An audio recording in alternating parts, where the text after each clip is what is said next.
Greetings, mind crafters, and welcome to another Mindcraft discussion.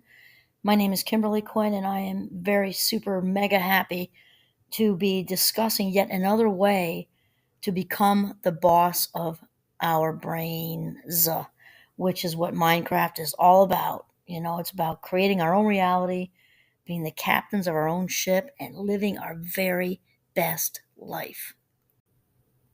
So I've been talking about last couple episodes. I'm gonna at least wind up at least for a little bit today. His book, Essentialism. Oh my God, it's absolutely incredible. The Disciplined Pursuit of Less, which is what we're talking about. So just to recap do quickly, for any of you who didn't listen to the last two, and I would strongly suggest it, and all to get his book is just it's so good.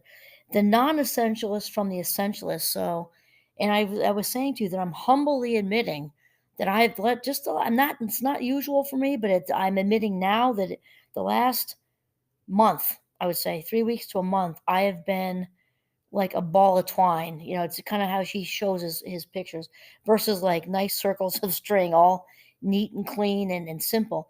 And so the non-essentialist basically thinks that everything's important, all the tasks and projects and that they have to do things, that they need to be all things to all people.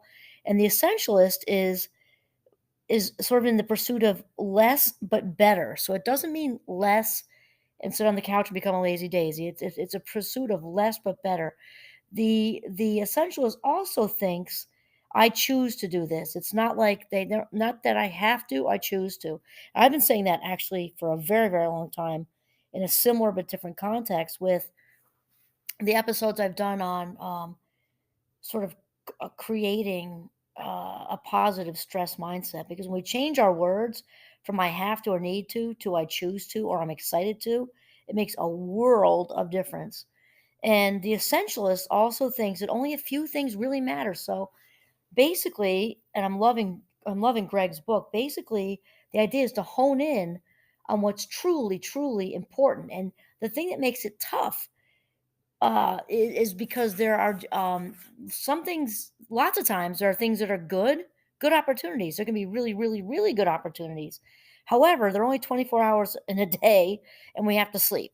So the point is, even amongst really good choices, we've got to really sort of cherry pick what's absolutely vital to where to play as far as where to place our attention. And the essentialist, all okay. So the non-essentialist would look at that, all the good opportunities, and say, how can I fit it all in?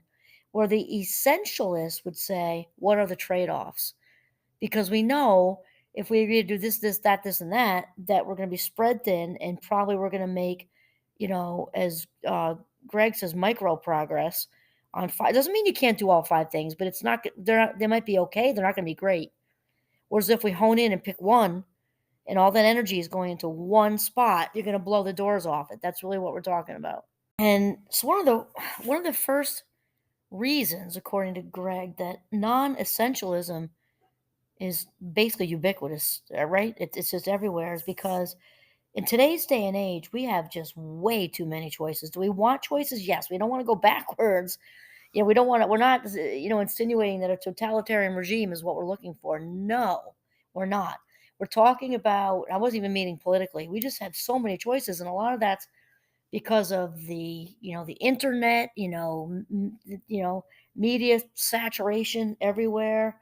And, societies, some societies being, very, very affluent. And we're not trying to go backwards without having choice. Let me be super clear. I'm saying that.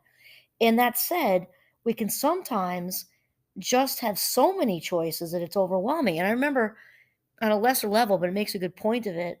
I was down in New York, um, at a pool. It's about an hour out of New York City, at a nice, very nice area.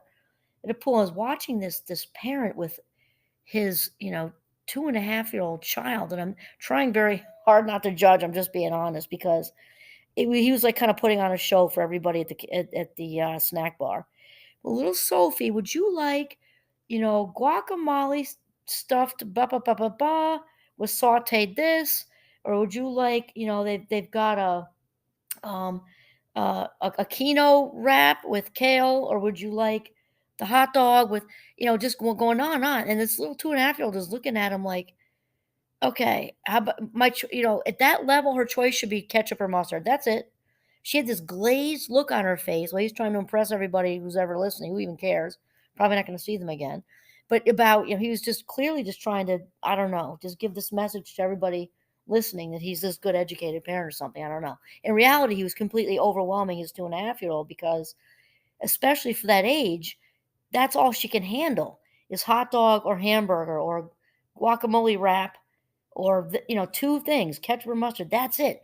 So even though adults are able to handle more choices, we even have our limits, and that's been demonstrated lots and lots. Restaurants, and they come at you with 19 different salad dressing choices.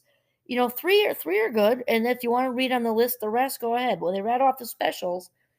Keep it simple, and then like I said, list the rest of them, because we also, just like little Sophie at the snack bar at the pool, we get glazed over when we have, just, too many to pick from. They would say, "Oh, can you just repeat that? Can you it's too much, just too much brain overload." And so Greg also, and I agree with him so much about that. It's definitely, obviously, the older you get, the more choices you can handle. But teenagers, same thing. And of course, I don't know if anyone wants choices more than a teenager.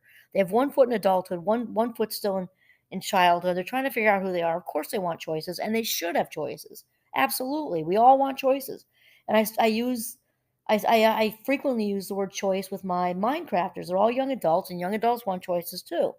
It's just at a certain point it's overwhelming. And so Greg says also, in addition to the choice thing, there's just a lot of social pressure, like way too much social pressure. And so he's talking about, it's not just the number of choices that has increased exponentially, it's also the strength and number of outside influences on our decisions that has increased. So he says, while much has been said and written about how hyper connected we now are and how distracting this information overload can be, the larger issue is how our connectedness has increased the strength of social pressure. Oh my God. And again, preaching to the choir here, because I actually did research on this in 2018 with the impact of social media on the well-being of college students, and our results were, well, we found what we were looking for, which is what a researcher wants, right? But it's also very, very sad because the numbers are even higher than we predicted. We know for a fact that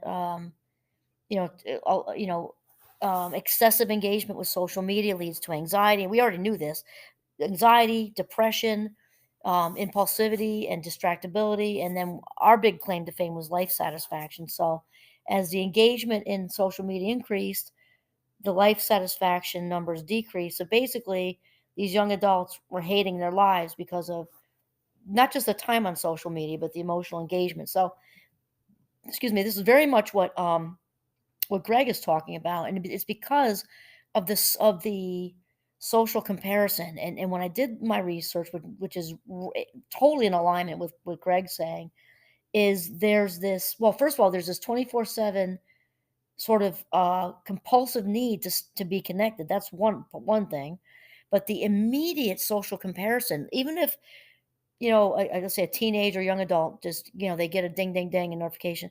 They push it and want to, even before they even see it. Okay, they're ultra focused on what is this going to be? Was I left out of something? Was there a party that happened I didn't go to? Did I miss an athletic event? Did I miss some gossip that's happening? Da da da da da.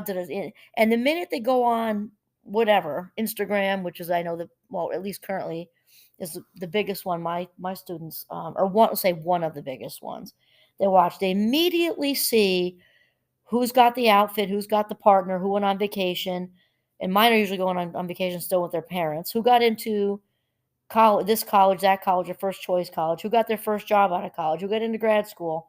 Compare, compare, compare. Never mind all this FOMO stuff with, there was a party which you wouldn't have known about if social media weren't a thing. It could have been a small little 5-person thing that nobody decided to talk about. You wouldn't know, but now you do because they plastered it all over social media. So there's a lot of pressure. And then Greg says, today technology has lowered the barrier for us to share their opinion about what we should be focusing on. It's not just information overload, it's opinion overload. So that's a whole nother thing. That just adds to what I was just saying about the research I did, but their opinions, opinions, opinions, especially um, with the current political climate. It's just, we are being like just saturated with information on a daily basis, and it's a lot. And then the last one is one actually, uh, I've been all about this for a long time. The idea that you can have it all. And I wrote a book on called Striving for the Purple Heart, Mothers in the Universal Pursuit of Honor, way back in, I don't know, 2000 something, 3, 5, I don't know, it was early on in there. And I focused a lot on this because, and even though my focus was young motherhood particularly, that you can have it all thing, because women have been so conditioned. Now of course it's gotten better a little bit, but we're conditioned to, you can have it all. Like you can be home, you can still have the career, you can still bake the brownies for the PTO, you can be at everybody's everything all the time, you can be everybody's everything all the time, you can take, encouraged to take no time for yourself ever. Don't buy that new pair of jeans because you got to pay the electric bill. The whole thing. That's just kind of summed up and paraphrased. But in reality, we can have it all for a short time, but just like Greg is saying, you're going to make micro progress in a million different areas. And what usually happens in young motherhood, when you're busy being everybody's everything all the time, and you're reduced to the stump level, like in The Giving Tree, my least favorite children's book ever. Anybody who knows me knows that. It should be called Codependency for Kids. What happens is something's got to give, and it's usually the mother. Like she ends up with the flu. Now with the Rona, it's virus, it could be that. But something's got to give. We can only juggle all the balls in the air for so long. Even if you're really good at it, all human beings have limitations. And it's also this mentality. And he talks about it. So the idea that we can have it all and do it all is not new. This myth has been peddling for so long. I believe it's virtually everyone alive today that is infected with it. It is sold in advertising, it is championed in corporations, it is embedded in job descriptions that provide huge lists of required skills and an experience an experience as standard. It is embedded in university applications that requires dozens of extracurricular activities. Oh my gosh, that last one there, I think I can relate to the most, honestly, because I remember when all five of our kids have graduated from college, the youngest one most recently. And so my husband and I have been through the college application process 5 times. And obviously, they land on their one choice.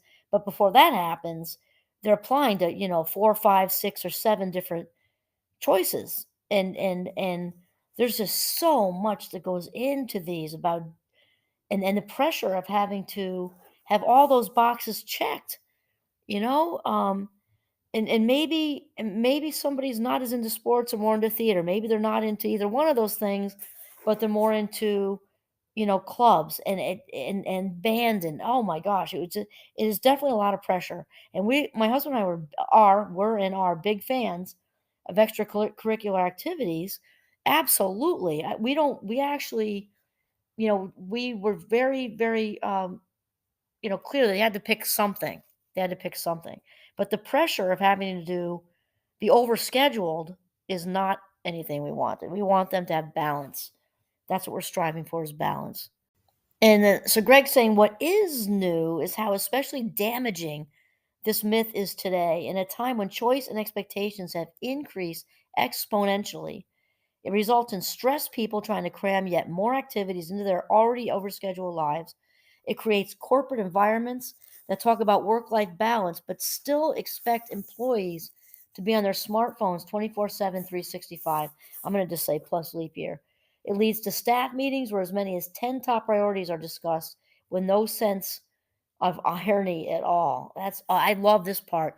When I think I mentioned I have joined a mastermind group, which is amazing.